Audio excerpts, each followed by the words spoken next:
Hi అండి. ఇంకా నిన్నటి వరకు కూడా నా ఫస్ట్ యూట్యూబ్ జర్నీ అయితే మీరు చూసేసారు కదా!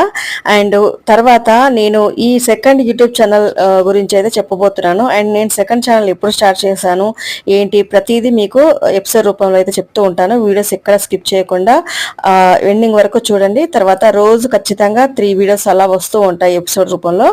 మీకు చాలా యూస్‌ఫుల్‌గా ఉంటాయి. ప్లస్ మనకి యూట్యూబ్ ఆల్రెడీ స్టార్ట్ చేసిన వాళ్ళకి ప్లస్ ఇప్పుడు స్టార్ట్ చేసే వాళ్ళకి కూడా చాలా యూస్‌ఫుల్‌గా ఉంటాయి. ఇంకా నేనైతే నా ఫస్ట్ యూట్యూబ్ ఛానల్ అయితే ఎలా నేను ఆపేసానో మీ అందరికీ చెప్పాను కదా! అంటే దానికి ఆపేయడానికి చాలా కారణాలున్నాయి. ఆ చాలా కారణాలనేది నా యూట్యూబ్ జర్నీలో అయితే మీకు చెప్పాను. అండ్ నేను పడ్డ స్ట్రగుల్స్ అవన్నీ నేను మర్చిపోవడానికి నేను అలా అడిక్ట్ అయిపోయాననమాట. వీడియోస్ చేసుకుంటూ ఉండేదాన్ని కదా! సడెన్‌గా ఛానల్ ఆపేసరికి నాకు ఏదోలా అయిపోయింది. ఇంకా అందుకని ఏం చేయాలో అర్థం కాని పరిస్థితిలో నేను సెకండ్ ఛానల్ అనేది స్టార్ట్ చేశాను. అది ఎప్పుడు స్టార్ట్ చేశాను అంటే కరెక్ట్‌గా నేను లాస్ట్ 2 ఇయర్స్